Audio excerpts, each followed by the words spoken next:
ఇప్పుడు మనం ఎప్పుడెప్పుడు ఆయన ఎదురు చూస్తున్నటువంటి ఈనాటి ముఖ్య అతిథి పూజ్య గురుదేవులు శృంగేరి పీఠం తెలుగు రాష్ట్రాల సంచాలకులు ఆర్ష విద్యా తపస్వి బ్రహ్మశ్రీ పసర్లపాటి శ్రీనివాస బంగారయ్య శర్మ గారిని మాట్లాడాల్సిందిగా సాదరంగా కోరుతున్నాం. స్మృతి స్మృతి పురాణానామాలయం కరుణాలయం నమామి భగవత్పాద శంకరం లోకశంకరం. అజ్ఞానం జాహ్నవీ తీర్థం విద్యాతీర్థం వివేకినాం సర్వేషాం సుఖదం తీర్థం భారతీ తీర్థమాశ్రయే. విద్యా వినయ సంపన్నం వీతరాగం వివేకినం వందే వేదాంత తత్వజ్ఞం విభుశేఖర భారతీం.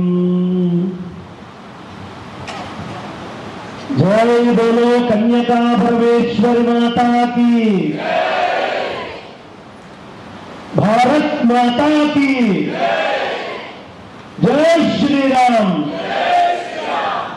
నమః శంకరాయ నమః శంకరాయ. గోవింద. అందరు లేపండి అమ్మా. గోవింద అన్నప్పుడు చేయలేపడానికి ఆలోచిస్తారే. గోవింద.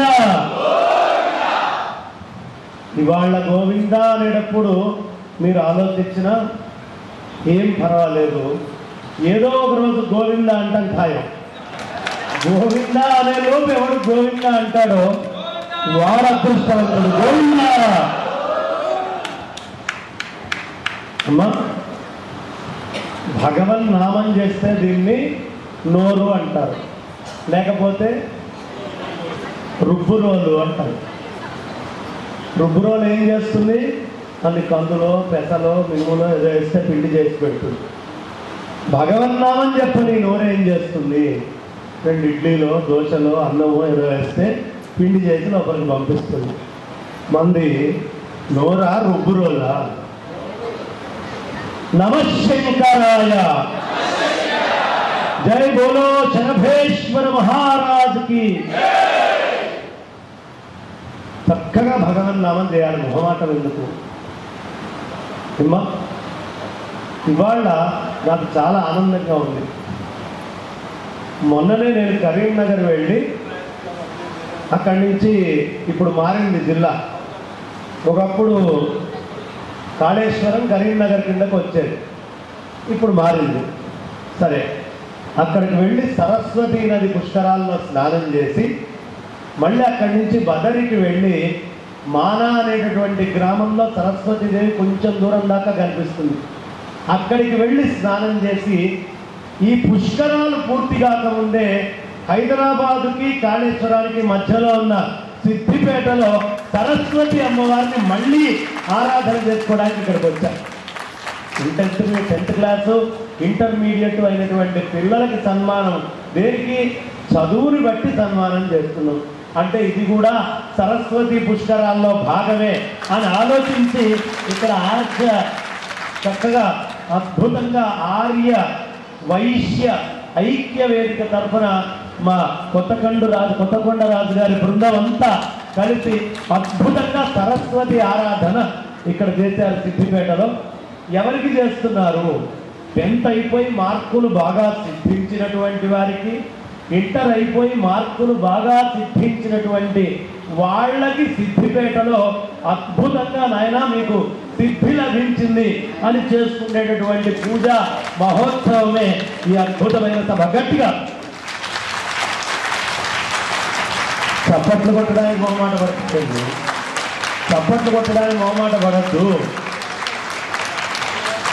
ఎందుకు కొట్టాలి చెప్పండి? చప్పట్లు అవసరం ఏముంది చప్పట్లు కొట్టడానికి? మీ పక్కన అటు ఇటు చూడండి, ఎవరో ఒకళ్ళు నిద్రపోయి ఉంటారు. గట్టిగా చప్పట్లు కొట్టేవాళ్ళే. గట్టిగా. వాడు కాదు, ఇందాక మా అమోఘ్ దేశపతి చెప్పాడు, భారతదేశం గురించి ఎప్పుడు లేచి మనం జాగ్రత్తగా చూడాలి అని. అలాగే బయాలజీ అనేటటువంటిది, అందులో పేరులోనే భయం ఉంది కదా, బయాలజీ అనుకొని చాలామంది వెళ్ళట్లేదు, అటు వెళ్ళొద్దు అనే ఆలోచన తీసేయండి అని భాస్కర్ గారు చెప్పారు. ఇలా జీవుడికి రకరకాలైనటువంటి భయాలు ఉంటాయి. ఆ భయాలన్నీ తీసేయడం కోసం గట్టిగా ఒకసారి చప్పట్లు కొట్టాలి.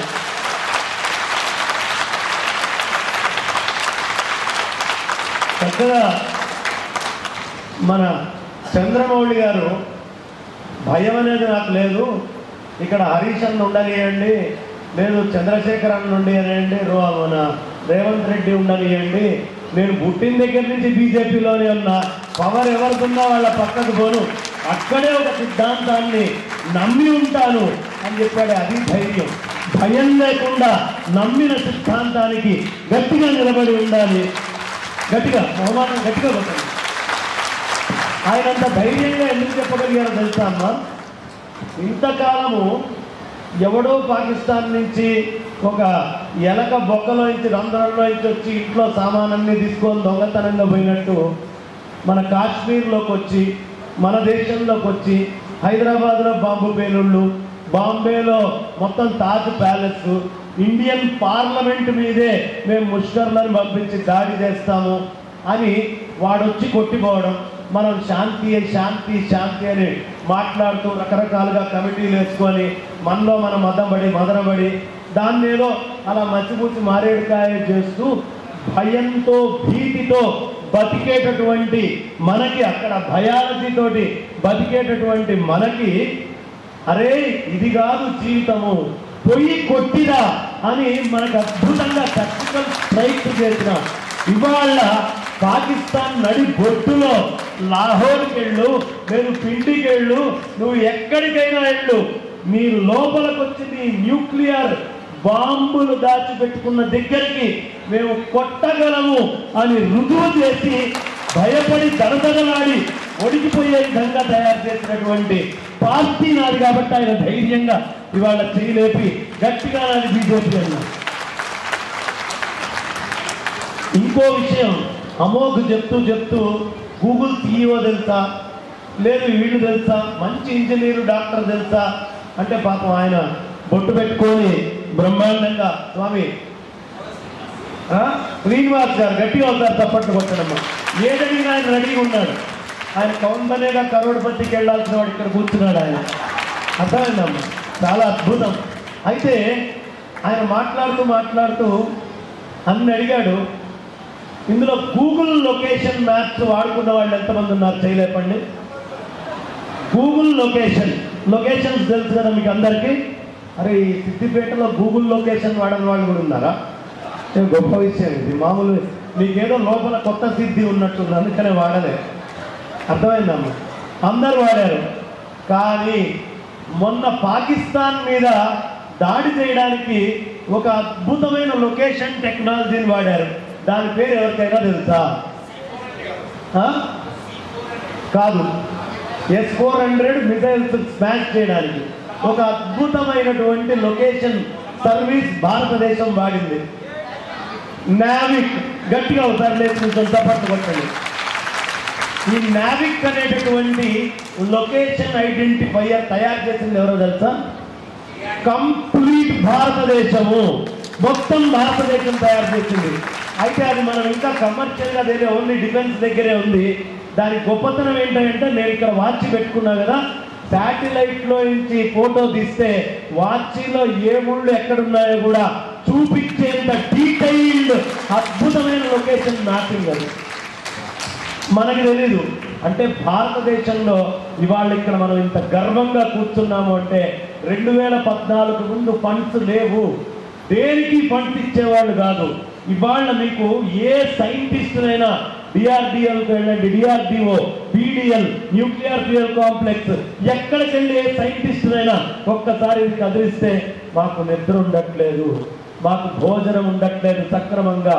మోడీ గారు డబ్బుల మీద డబ్బులు పంపించి ఆగకుండా రీసెర్చ్లు చేయిస్తున్నారు, రకరకాలైనటువంటి క్షిపణులు తయారు చేయిస్తున్నారు. అడగండి, ఇది నేను చెప్తోంది కాదు, సైంటిస్టులు చెప్తున్నటువంటి మాట, వాళ్ళు అనుభవిస్తోంది చెప్తున్నారు. మనకి బార్డర్లో సైనికుల కంటే కూడా అహోరాత్రము పనిచేస్తున్నటువంటి సైంటిస్టులు. అందుకనే ఆయన మొన్న ధన్యవాదాలు చెప్తూ అక్కడ మొదలుపెట్టినటువంటి ఆ మోడీ గారి స్పీచ్ సైంటిస్టుల గురించి ప్రత్యేకంగా చెప్పి, ఒక సైంటిస్టు కంటెంబడి తడొస్తే తీసుకొని హత్తుకొని హృదయానికి తన భుజం మీద తలకాయ పెట్టుకున్నటువంటి వీరుడు వాళ్ళు అక్కడ ఉన్నటువంటి ఆయన. అందుకని ఆయన గర్వంగా ఆ మాట చెప్పగలిగారు. ఇంకా విశేషం ఏమిటి అంటే అసలు భారతదేశంలో మనకి 4 వర్ణాలు చెప్పుకుంటాం మొదటి నుంచి అలవాటు. బాగా ధైర్యవంతులు ఎవరు? బ్రాహ్మణుల, క్షత్రియుల, వైశ్యుల, రెడ్ల, కమ్మల, కాపుల, కమ్మర, కుమ్మర, కంసాల, ఎవరు అందరికంటే ధైర్యవంతులు మీరు చెప్పండి. బాగా ధైర్యం ఉన్న కులం ఏది? క్షత్రియుల. ఒకసారి లేచి నిల్చోమ్మా, చప్పట్లు కొట్టకండి. కాదు, క్షత్రియులు. ఎవరు? వైశ్యుల. ఉందా ధైర్యం నిజంగా? ఏమో వైశ్యులకు ధైర్యం ఉందా? ఒకసారి ధైర్యం ఉన్నన్ని వాళ్ళు లేచి నిల్చోండి. వెనకాల ఎవరైనా వామ్మో వైశ్యులకు ధైర్యం ఉన్న 2 లేచిర్రు, 3 లేచిర్రు. అంటే మీకు నమ్మకంగా ధైర్యం లేదని నేను చెప్పరా? నిజంగా ధైర్యం ఉన్నవాళ్ళు లేచి నిల్చోండి అమ్మా. వైశ్యులే. క్షత్రియుల కంటే ధైర్యం ఉన్నవాళ్ళు వైశ్యులే. గట్టిగా చప్పట్లు కొట్టండి. ఈ మాటకి చప్పట్లు కొట్టలేమ్మా. ఇప్పుడు మీలో ఎవరైనా ఎందుకో చెప్పగలరా? నేను చెప్పినాక తిని చెప్పండి. మళ్ళీ మీరు మైక్ తీసుకుంటే అరగంట కూర్చోండి, నేను చెప్తా ఎందుకు ధైర్యవంతులు వైశ్యులు. ఇది నేను కంచె తోటి మాట్లాడినటువంటిది డిబేట్లో. ఆ ప్రోగ్రాము ఏబిఎన్ ఆంధ్రజ్యోతి నుంచి తీసేశారు. సగంలో లైవ్ వస్తుంటే లైవ్ కట్ చేసి తెచ్చారు, దాన్ని ఆపేశారు. తర్వాత TV9లో కూడా తిట్టారు. 2 చోట్ల తిట్టారు. 2 చోట్ల ఇవాళ మాట్లాడిన ప్రోగ్రాం లేదు. నేను తిట్టినటువంటిది మామూలుగా వణికిపోలే, కంచె వణికిపోయింది శరీరం అంతా, కింద నుంచి పైకి గదులుతూ పోయింది. ఎందుకు ధైర్యవంతులు అంటే ఒక క్షత్రియుడు, ఒక రాజు ఉన్నాడు. ఇప్పుడు మన రేవంత్ రెడ్డి గారు కావచ్చు, కేసీఆర్ గారు కావచ్చు, లేదు ఇంకెవరైనా కావచ్చు. ఆంధ్రప్రదేశ్ దాటి అమెరికా బొమ్మనండి, ఏమవుతుంది వాళ్ళ పరిస్థితి? ఎవరు పట్టించుకుంటే దిక్కుండదు. ఆ వచ్చిన వాళ్ళు పక్కన కూర్చోపోండి. అవునా కదా? ఎక్కడ దాకా వాళ్ళు బలవంతులు? వాళ్ళ రాజ్యం దాకా బలవంతులు. కానీ ఒకప్పుడు ఎడారుల్లో ఇక్కడి నుంచి మీరు బయటికి వెళ్ళినా, ఇందులో సత్యనారాయణ కథ చేయించుకున్న వాళ్ళు చేయలేపండి ఎంతమంది ఉన్నారు? సత్యనారాయణ తమ్ముడు అమ్మ గూగుల్ లొకేషన్ కంటే వ్రతం చేసుకున్న వాళ్ళు కొన్ని గట్టిగా చప్పట్లు కొట్టండి. ఎక్కువ ఎవరున్నారు? అందులో ఒక కథ వస్తుంది. ఏం కథ ఉంది? సముద్రపు దొంగలు దోచుకున్నారు, నావ మొత్తం నీళ్లలో మునిగిపోయింది. ఈ కథ మీరు విన్నారు. కానీ ఈ కథలో ఒక గొప్ప విషయం ఉంది. దాన్ని మీరు జాగ్రత్తగా గమనిస్తే అర్థమవుతుంది.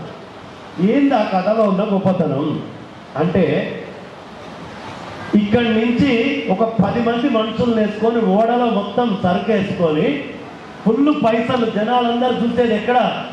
వైశ్యులు అంటేనే లక్ష్మీపుత్రులు. లక్ష్మీదేవి ఎక్కడ ఉండాలయ్యా? వైశ్యుల దగ్గర. ఇది నేను చెప్పట్లే, మన భారతం చెప్తుంది, మహాభారతం చెప్తుంది. డబ్బులు ఎవరి దగ్గర ఉండాలి? వైశ్యులు. వేదాంతకో బ్రాహ్మణస్య క్షత్రియో విజయీ భవేత్ వైశ్యో ధన సమృద్ధస్య శూద్ర సుఖమవాప్నుయాత్. మిగతా అందరూ సుఖంగా ఉండాలి. వైశ్యుల దగ్గర డబ్బున్నోడికి సుఖం ఉంటుందమ్మా. ఇవాళ నేను ఒక 4 కోట్లు ఇస్తాను, మీ ఇంట్లో తీసుకుపోయి మంచం కింద పెట్టి ఆనందంగా నిద్రపోండి, చూస్తా పండుకుంటారు. ఎవరైనా సమస్య లేదు, నిద్రపోయే ముచ్చటే లేదు. మరి ఎంత ధైర్యవంతుడైతే పైసలు పెట్టుకొని కూడా నిద్రపోతాడమ్మా ఇంట్లో. మన దేశంలో కుల వ్యవస్థని రుజువు చేసినటువంటి కులం ఏదైనా ఉంది అంటే అది బ్రాహ్మణుడు కాదు, క్షత్రియుడు కాదు, మిగతా ఏ కులం కాదు, వైశ్యులు మాత్రమే ఈ వేదంలో చెప్పినటువంటి చతురాశ్రమ ధర్మాన్ని రుజువు చేస్తారు. ఒక పక్కన డాక్టర్ గారు ఉన్నారు, భాస్కర్ గారు. ఆయన అడగండి, ఆయన ఏదైనా సర్జన్ అని చెప్పారు. సర్జరీకి ముందు ఎనస్థీషియా వాళ్ళు వస్తారు. ఎనస్థీషియా వాళ్ళు రాగానే నేను ఇదేం కులం భయ అంటాడు. అడుగుతాడా కదా? ఏంటో అడుగుతారా?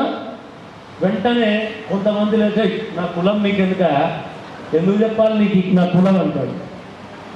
అరే చెప్పు నాయన నేను తర్వాత చెప్తా, నువ్వు బ్రాహ్మడు అయితే పో పక్కన కూర్చోపో, నేను క్షత్రి జరుగుపో పక్కకుండా అంటాడు. లేదు నేను కమ్మ రెడ్డి కుమ్మరి ఏదైనా చెప్పని చెప్పి పక్కకు నేను వైశ్యులు అమ్మ నువ్వు ఇటు పక్కకు రా, నాయన నువ్వు ఇటు పక్కకు రా అంటాడు. ఎందుకో తెలుసా, ఒక పర్టికులర్ ఇంజెక్షన్ ఉంది, అది భారతదేశంలో ఉండేటటువంటి వైశ్య తెగకి సంబంధించిన ఎవ్వరికి ఇచ్చినా సుప్త చేతన అవస్థలోకైనా వెళ్ళిపోతారు, లేకపోతే డైరెక్ట్గా చిత్రగుప్తుడి దగ్గరికైనా వెళ్తారు. అర్థమైందమ్మా?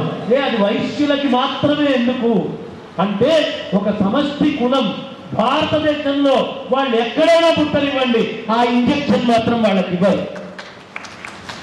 ఇవ్వరమ్మా. గట్టి కొట్టండి, ఇది గొప్పతనం. కారణం ఏమిటి అంటే మిగతా వాళ్ళందరూ మొద్దు నిద్ర పోతారమ్మా. మొద్దు నిద్ర అనేది లేకుండా ఉండేది వైశ్యులు మాత్రమే. కారణం ఏమంటే వాళ్ళకి నిద్రపోయినప్పుడు కూడా చిన్న మెదడులో ఆ డబ్బా ఎక్కడ పెట్టినాం, ఆ పైసలు ఇక్కడి నుంచి ఎక్కడ పోయినాయి, ఇవి ఎంత వచ్చినాయి, ఈడ లెక్క ఎంత పోయింది, అరే అత్త పర్సులో నుంచి నిన్న తీసినాం మనం, ఆ గొలుసు ఏదో తీసినాం, ఆ గొలుసు ఈడ పెట్టినాం, ఆ కోడలకి గొలుసు ఇచ్చిన గొలుసు ఎక్కడుంది, ప్రతి విషయము లెక్క ఉంటుంది. చిత్రగుప్తుడు లెక్క. ఆ లెక్క నిద్రలో కూడా తప్పదు. నిద్రలో కూడా లెక్క తప్పని వాళ్ళు ఎవరైనా ఉన్నారు అంటే ఈ భారతదేశంలో వైశ్యులే. లెక్క ఎప్పుడు తప్పరు వాళ్ళు. దాన్ని పడుకోబెడుతుంది ఆ ఇంజక్షన్, అది పడుకోబెడితే వైశ్యులు నిద్రపోరు. అర్థమైందమ్మా? ఇంకా పర్మనెంటే ఎవరికైనా. ఇది చాలా గొప్ప విషయం చెప్పారు ఆయన. ఒకసారి అయ్యా బాలరాజేశం గారు ఒకసారి లేచి నిల్చోండి, గట్టిగా చప్పట్లు కొట్టండి అమ్మా. మెంటల్లీ డిజార్డర్ ఉంటారు కదా పాప, మెంటల్లీ ఛాలెంజ్డ్ మానసిక వైద్యులు. తొందరలో మనం ఒక మానసిక వైద్య సంస్థని మా తత్వం చారిటబుల్ ట్రస్ట్ తరఫున మీ అందరికీ తెలిసే ఉంటుంది, స్వీకార్ ఉపకార్ అని జూబ్లీ బస్ స్టేషన్ దగ్గర ఉంటుంది. అది మనం తీసుకోబోతున్నాం. దాన్ని పెద్ద ఎత్తున ఇంకా నిర్వహించబోతున్నాం. బాగా గుర్తు చేశారు. మానసిక వైద్యులైన వైశ్యులకు ఎవరికైనా ఇబ్బంది వచ్చినా వాళ్ళకి మెడిసిన్ ఇవ్వాలన్నా 50% డిస్కౌంట్. వీడికి మొత్తం 100 ml ఇంజెక్షన్ ఎక్కిస్తే వాడికి 50 ml ఎక్కించాలి. ఆ కోలింగ్ ఇంజెక్షన్స్ దాని పేరు తర్వాత వారు చెప్తారు. వైశ్యుల గొప్పతనాన్ని కోసం అయినా వారికి ఇప్పటికే చుట్టూ 10 మంది మనుషులు ఉంటారు. తీరుకున్నప్పుడు మీరు వెళ్తే ఆ ఇంజక్షన్ల పేర్లతో సహా మొత్తం చెప్తారు. గట్టిగా అవుతారు డాక్టర్ గారికి. ఇప్పుడు పడవలో 10 మంది నేర్చుకొని సామాన్లు ఇక్కడి నుంచి అక్కడికి పోయి పైసలు సంపాదించి ఇక్కడ అందరూ ప్రొడక్షన్ చేస్తారు. మొత్తం మిగతా అన్ని కులాల్లో ఇంజనీరింగ్ స్కిల్స్ ఉన్నాయి. ఈ ఇంజనీరింగ్ స్కిల్స్ మొత్తాన్ని మార్కెటింగ్ చేసి ఈ ప్రోడక్ట్ మొత్తం పడవలో వేసుకొని మొత్తం పోతే మధ్యలో సముద్ర దొంగలు ఉంటారు, ఒంటెల మీద పోయేటప్పుడు ఎడారి దొంగలు ఉంటారు. దొంగలకు ఏం పని ఉంటుందమ్మా, డబ్బు తెచ్చేవాళ్ళని ఎదురు చూస్తారు. అలాంటి దొంగలని కూడా 10 మందితోటి వెళ్ళి తప్పించుకొని ఇంత స్టాక్ అమ్మి భారతదేశానికి అంత జీడిపి రెవెన్యూ పెంచినటువంటి కులం వైశ్య కులము. అది గొప్పతనం వైశ్యులు. ఇది ధైర్యం అంటే. వైశ్యుల గొప్పతనం చెప్తారమ్మా. రాజులు క్షత్రియుల దగ్గర డబ్బులు తగ్గిపోతుండేవి, డబ్బులు ఉండేవి కాదు వాళ్ళకి అప్పుడప్పుడు. అప్పుడు అరే మంచి కోంటోళ్ళు ఎవరున్నారా, వైశ్యులు ఎవరున్నారు అని వాళ్ళ దగ్గర అప్పు తీసుకొని రాజ్యం నడుపుతుండేవాళ్ళు. అంటే ఎంత సంపన్నులైనటువంటి వాళ్ళు వైశ్యులు. ఆలోచించండి, డబ్బు విలువ, ప్రతి రూపాయి విలువ బాగా తెలిసినటువంటి వారు వైశ్యులు. కానీ దురదృష్టం ఏం తెలుసా అమ్మా, కలియుగం వైశ్యుల్లో కూడా వచ్చింది. ఇప్పుడు చప్పట్లు కొట్టండి. కలియుగం ఎక్కడికి వచ్చింది? చప్పట్లు కొట్టండి గట్టిగా. ఎక్కడికి వచ్చింది? అరే నమ్మరా మీరు? గట్టిగా చప్పట్లు కొడితే నమ్మినట్టు గట్టి కొట్టండి. ఆ వెనక బ్యాచ్లో కొంతమంది కొట్టట్లే, కొట్టండి సార్. వైశ్యుల్లో కలి వచ్చింది. ఏం తెలుసా, మంచిగా ఉద్యోగంలో జాయిన్ అవ్వాలి, పోయి ఒక సాఫ్ట్వేర్ కంపెనీలో కూర్చోవాలి, లేకపోతే గవర్నమెంట్ జాబ్ తెచ్చుకోవాలి. నా దగ్గరకు వచ్చే 50,000, 60,000, 1,00,000, 2,00,000, 4,00,000 లెక్క పెట్టుకోవాలి, ఖర్చు పెట్టాలి, మిగతా పైసలు బ్యాంకులో డిపాజిట్ చేయాలి. ఇది చేసేవాళ్ళు వైశ్యులు కాదు నా దృష్టిలో. కాదు, సంపద సృష్టించాలి. వైశ్యులు అంటే ఇందాక ఆయన చెప్పారు కదా, అమెరికాకు పోయి నువ్వు ఉద్యోగం చేయడం కాదు, మీ దగ్గరికి ఇంజనీరింగ్ మిగతా వాళ్ళందరూ కూడా వచ్చి అమెరికా నుంచి వచ్చి కూడా ఉద్యోగం చేయాలి అని అద్భుతంగా చెప్పాడు. అలాంటి సంపద సృష్టి వైశ్యులు చేయాలి. మీకున్న లెక్క ఎవరి దగ్గర లేదు. వైశ్యుల్లో ఎప్పుడు సంతృప్తి వచ్చి నాకు వచ్చే జీతం చాలనుకుంటారో దేశం నాశనం అయిపోతుంది. ఆర్థికంగా ఇతరులు మనల్ని కబ్జాకి తీసుకుంటారు. ఎప్పుడు ఆ పని చేయొద్దమ్మా. ఇవాళ మీరు ఫ్రూట్ మార్కెట్కి పోండి, వైశ్యుల చేతిలో లేదు. మీరు వెజిటేబుల్ మార్కెట్కి పోండి, వైశ్యుల చేతిలో లేదు. మీరు చక్కగా పూల మార్కెట్కి పోండి, వైశ్యుల చేతిలో లేదు. ఆఖరికి ఇప్పుడు పప్పుల గిప్పుల మార్కెట్ కూడా మొత్తము వైశ్యుల చేతిలో నుంచి వెళ్ళిపోవడము అంటే కలి భారతదేశంలోకి ప్రచ్ఛన్నంగా ఆర్థికమైన దాడి చేయడానికి ప్రవేశించింది అని ఆ స్థితి నుంచి మళ్ళీ బయటికి రావాలంటే వైశ్యులు వ్యాపారాలు చేయండి. ఆయన డాక్టర్ చదువుకొని నేను మెడిసిన్ చేస్తున్నానండి, యశోదాలా చేస్తున్నా అంటే గౌరవించేవాడిని కాదు.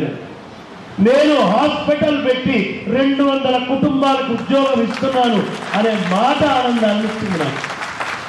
గట్టిగా అమ్మా, ఈ స్థితిలో వైశ్యులు ఉండాలి. నేను నిత్యము ఒక బ్రాహ్మడిగా నేను చేయాల్సిన ప్రార్థన ఇది. భగవంతుడి ముందు నేను కూర్చొని నేను మనస్ఫూర్తిగా నమస్కారం చేసుకోవాల్సింది ఈ వైశ్యులందరికీ కూడా సమృద్ధిగా ధనం రావాలి, వాళ్ళు ధనికులై ఉండాలి. ఉంటేనే భారతదేశంలో ఎక్కడికి వెళ్ళినా ఒక సత్రం ఉంటుంది. వెళ్ళిన హిందువుకి అంత కూడు దొరుకుతుంది, అంత పువ్వ వాళ్ళకి పుడుతుందంటే వైశ్యుల దగ్గర ధనం ఉండాలి. ఉంటే ధర్మానికి ఖర్చు పెడతారు గట్టిగా. ఎక్కడికైనా పోండి, కాశీ పోండి, రామేశ్వరం పోండి, బదరి పోండి, లేదు మీరు ఇంకెక్కడ మూలైనా తిరగండి. ఎక్కడ తిరిగినా వైశ్యుల సత్రం లేకుండా, వైశ్యుల అన్నదానం లేకుండా ఉండే అవకాశమే లేదు.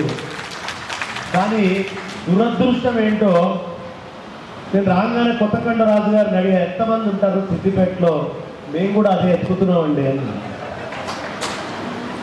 ఎందుకు దొరకరు? పేరులోనే గుప్తం ఉంటుంది కదా, వైద్యులను ఎందుకు చెప్పాలి? గుప్తంగా దాక్కోవాలి కాదమ్మా. ఆ రోజులు పోయినాయి. గుప్త అనేటటువంటిది ఇతరులకి అర్థం కాకుండా మాయ చేయడానికి గుప్తం, కానీ మీరు లెక్క లేకుండా ఉండడం కోసం గుప్త కాదు. గుప్తంగా ఉండకండి.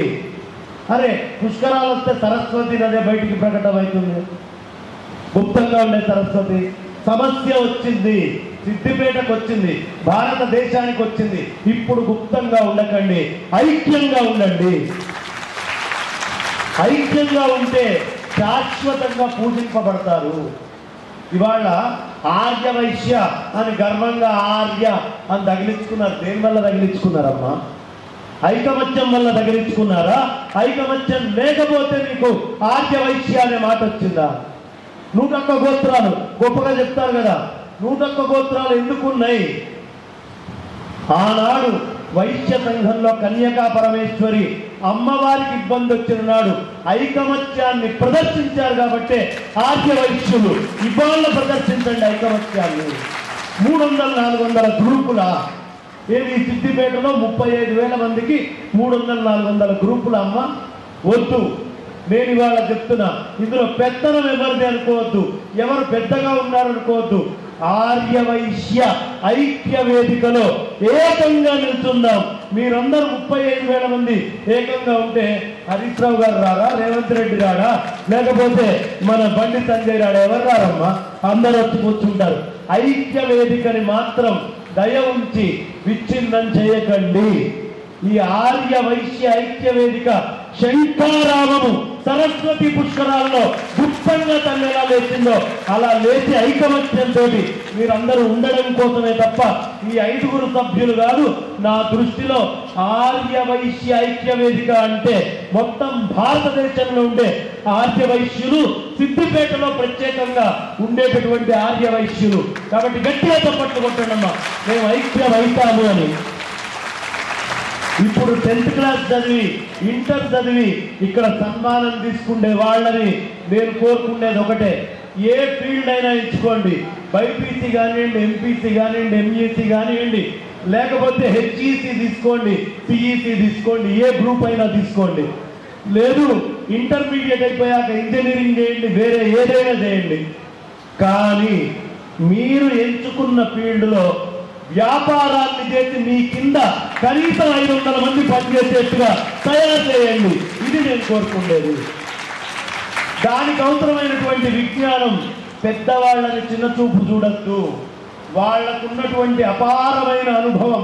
ఒక రైస్ మిల్లర్స్ నడుపుతున్నారు అంటే ఆయన ఊరికినే నడపట్లే, లోతుల్లో ఎంతో వ్యాపార మర్మాలు, రహస్యాలు, గూఢాలు తెలుసుకున్న పెద్దవాళ్ళు ఉన్నారు.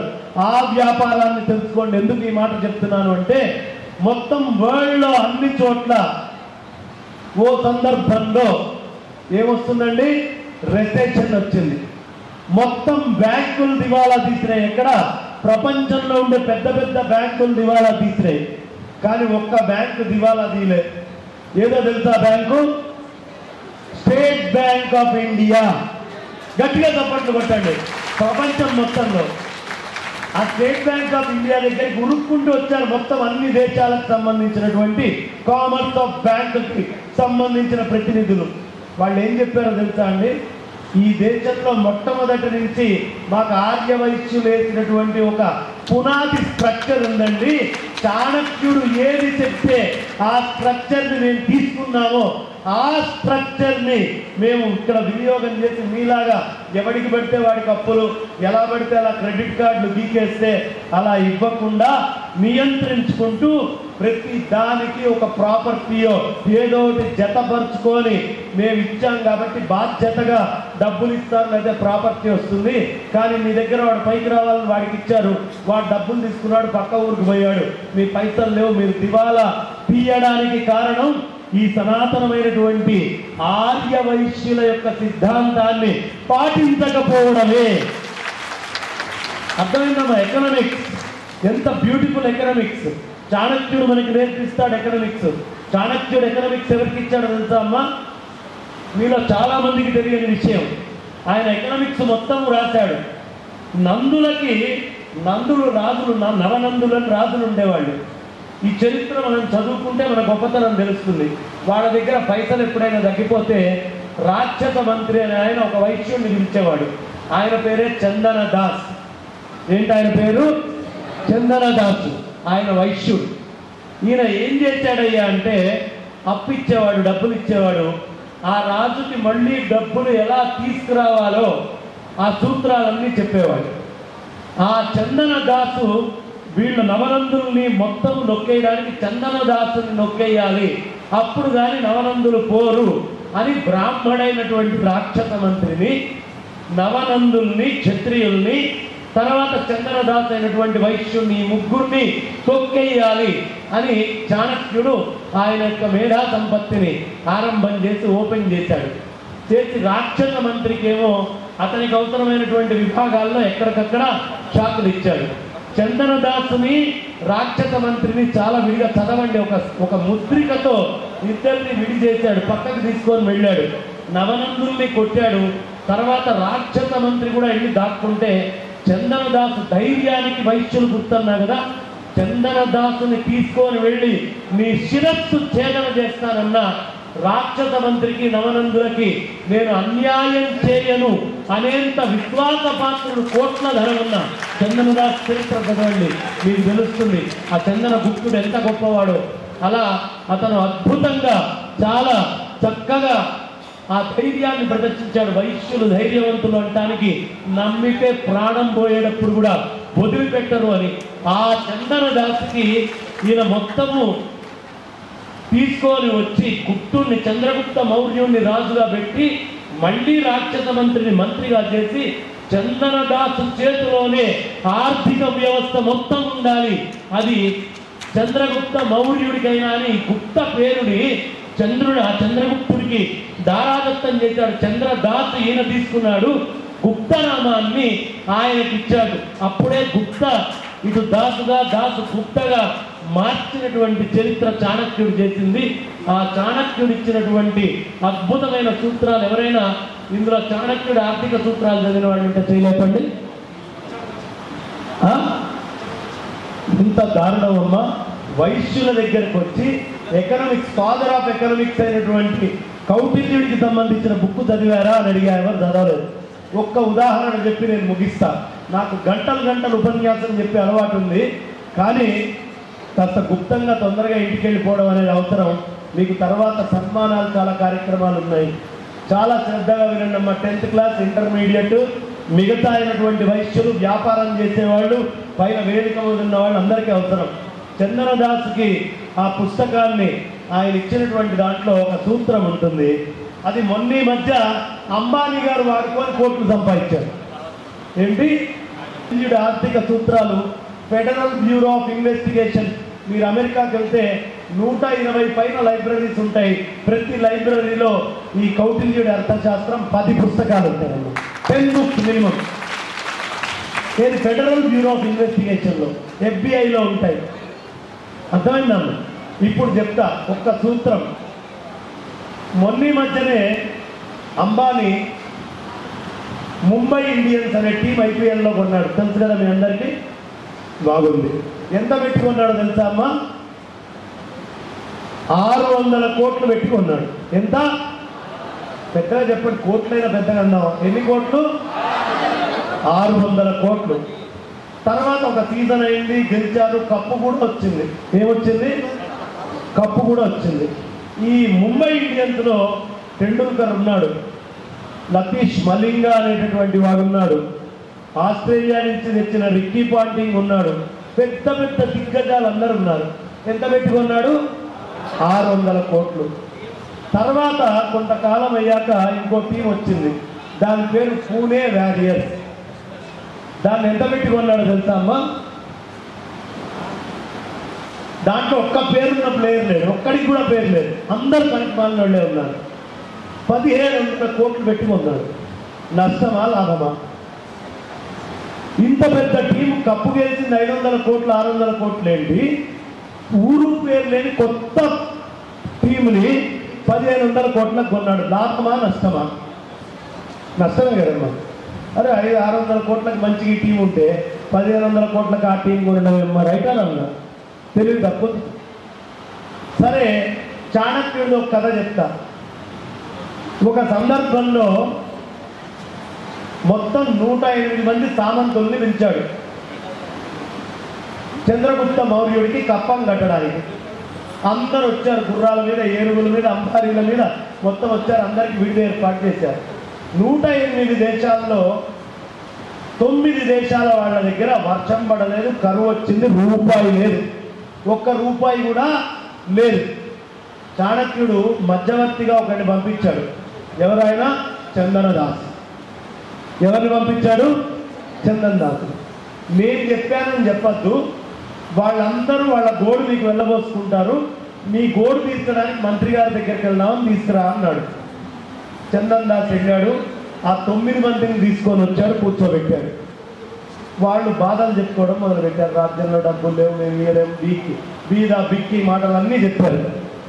సరే, మీ అందరికీ తలా 1,00,000 వరహాలు నేనే ఇస్తా, నేను ఇచ్చాను మీరు చెప్పద్దు, రేపు వచ్చి రాజు దగ్గర కట్టండి అన్నాడు. ఇచ్చాడు. వాళ్ళు తీసుకొచ్చారు, సామంతులందరూ కూర్చున్నారు, డబ్బులు కట్టారు. నష్టమా లాభమా రాజ్యానికి? 1,00,000 రూపాయలు నేనే ఇచ్చి ఈయనే తీసుకుంటే నష్టమా లాభమా అమ్మా? నష్టం లేదు, లాభం లేదు. వదిలిపెడితే కనీసం 5,000 వరహాలు అయినా ఇచ్చేవాడు కదా వాడు.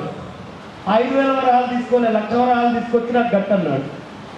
ఇక్కడ చాణక్యుడిని అడిగాడు చందనదాసు, ఎందుకయ్యా నువ్వే పైసలు ఇచ్చి నువ్వే తెప్పించావంటే, పిచ్చివాడా 108 మంది కూర్చున్నారా, ఈ 9 మంది బీదా బిక్కి వాళ్ళు 1,00,000 రూపాయలు ఇస్తే తర్వాత కప్పం కట్టాల్సిన వాళ్ళు 1,00,000 పైన ఇవ్వాలి కదా, 99 మంది.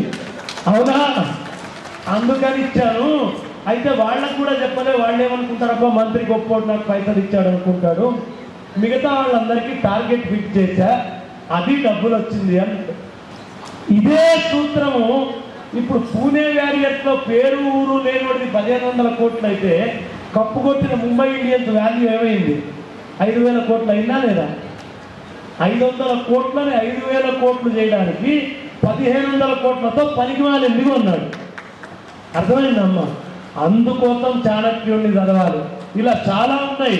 నేను ఇప్పుడు కనుక ఉదాహరణలు చెప్పుకుంటూ పోతే ఈ రాత్రంతా చాణక్యుడి అర్థశాస్త్రం మొత్తం మనం పాఠాల కింద చెప్పుకోవచ్చు. అంత గొప్పగా ఉంటుంది చాణక్యుడి అర్థశాస్త్రం.